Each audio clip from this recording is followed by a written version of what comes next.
Hey everyone, welcome to MT Guitar. We're doing a request from a patron for Tear Stained Eye by Sunvolt. This was off of their debut album Trace in 1995. And you know, it's a really nice acoustic song. And basically this is a good chance for us to get better at how do we spice up a chord progression with some pretty simple riffs, but it can be a little tricky to play them in rhythm. And how do we kind of bounce back and forth between the bass and chords? And that's something that's very common with a lot of songs, but it's kind of hard to break it down exactly as what to do. It depends on the style of song and on the chords. But this song gives us a nice opportunity to kind of play some melodies in the chords themselves, which is a really nice thing to be able to do.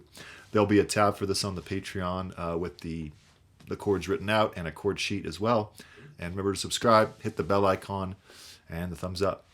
So let's jump on in. All right, so we do have a capo on the 2nd fret.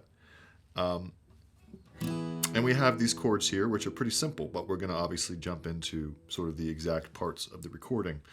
So on the intro here, for the intro and first 2 bars of the verse, there's no drums. So the guitar kind of does a slightly different pattern than the guitar does when, you know, the drums come in. So we're going to do bass chord on a D chord. And so it's bass chord up, up.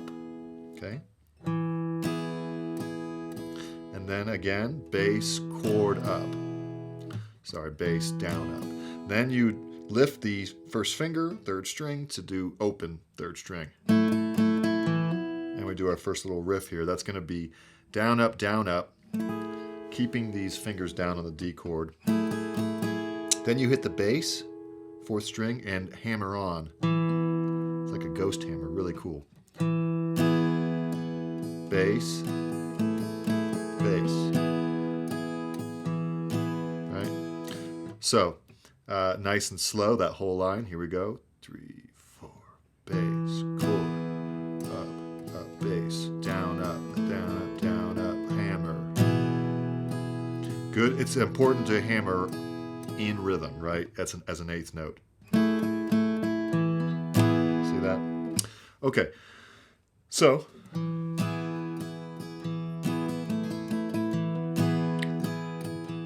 now for the verse, the drums don't come in for the first 2 bars yet. So we're just going to do this. That's it. As sort of a, it's kind of like 1, 2. 1, 2, and that's kind of how you want to feel that. That'll change a little bit when the drums come in. But for now, we're going to do bass chord, 1st string, 3rd string, and then again bass chord. And then the G is anticipated on the and of 4, first 2 strings of 3rd fret of a G chord.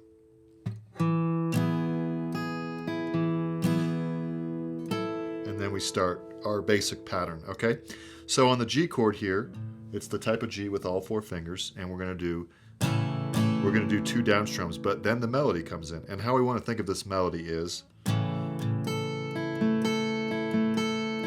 just to isolate the melody without the chords. We want to think of this as chord first, so 1st, 2nd, 3rd, 1st, 2nd, 3rd, 1st, 2nd, 3rd for every chord. Now, to give it a little more momentum and energy, I'm adding the first 3 bass strings on that, you know, on that 3rd string open, even though you could just get away with just that, but we're going to do, see? So nice and slow would be down, 1st, 2nd, 3rd, 1st, 2nd, 3rd, 1st, 2nd, 3rd. Or with the chords added, down, 1st, 2nd chord, 1st, 2nd chord, 1st, 2nd chord. Okay? Same, that pattern will repeat for every chord. So now A chord, down, 1st, 2nd, 3rd, 1st, 2nd, 3rd, 1st, 2nd, 3rd, and then D. But now we have a D sus2, so we go chord, 1st, 2nd, 3rd, and then open 1st string. And then we're going to be a little more active because the lyrics are taking a break here. So that would be from the open first string. Open first string, fourth string, second string, fourth and third strings, first string, fourth string, second string, fourth and third strings. I know it's a mouthful. Why don't we take that whole line here? Ready?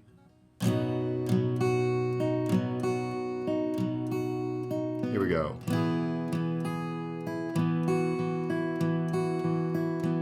Okay, good. Next line would just be repeating this pattern. Anticipate the G, and same thing as before.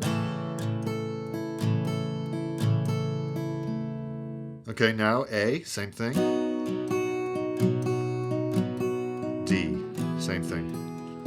D sus.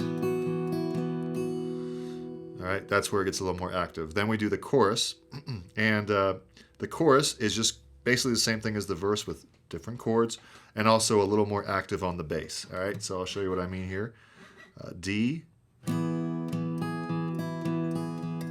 So the melody's happening, but now we're switching back to the bass every downbeat. All right, so it would be basically chord, chord, still this melody, but we're going to throw in the downbeats. So it'll be chord, first, bass, bass, every time. Okay, same thing with E minor. I'm just hopping back and forth between the bass. So I'm going down, down, first bass, second, third bass, first bass, second, third bass. It's a tongue twister, but you know what I mean? Hopping back and forth. Easier to play than say, I guess. Same with the G. And that riff may look like first string, second string only, but it's actually third string. I'm just adding the chord beneath it.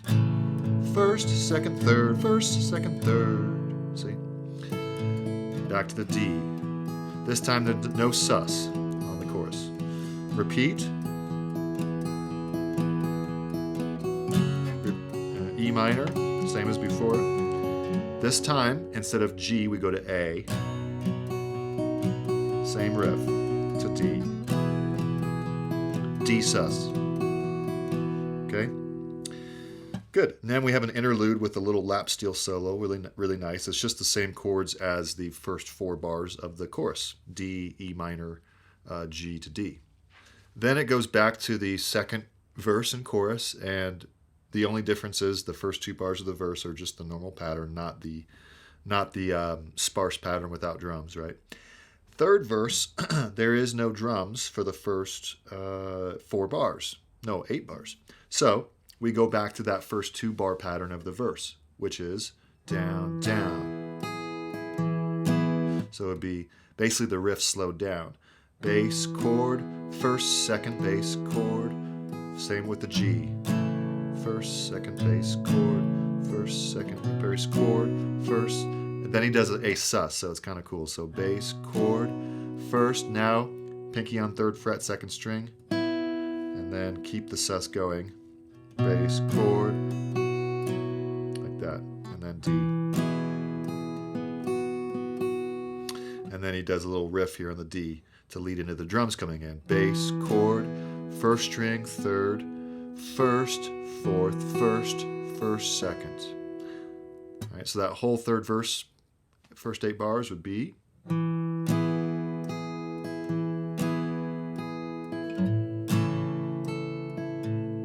Next line.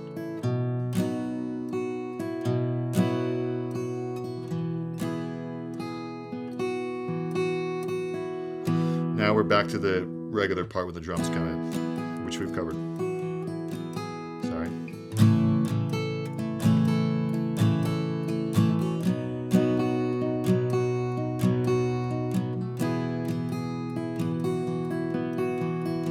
And then we go to the chorus again. So those are all the sections. Kind of hard to describe exactly what's going on when there's chords happening and riffs within chords. So hopefully I didn't confuse you too much. But yeah, try that out. The tab is pretty accurate to the recording. You're always welcome to try a more beginner version and just sort of strum the chords. or isolate the riffs without strumming, right? So you could try that first and then kind of combine the two. Let me know how that goes. Other than that, enjoy. All right, everybody, well done. Go ahead and subscribe, hit the bell icon, and we'll see you next lesson. Bye.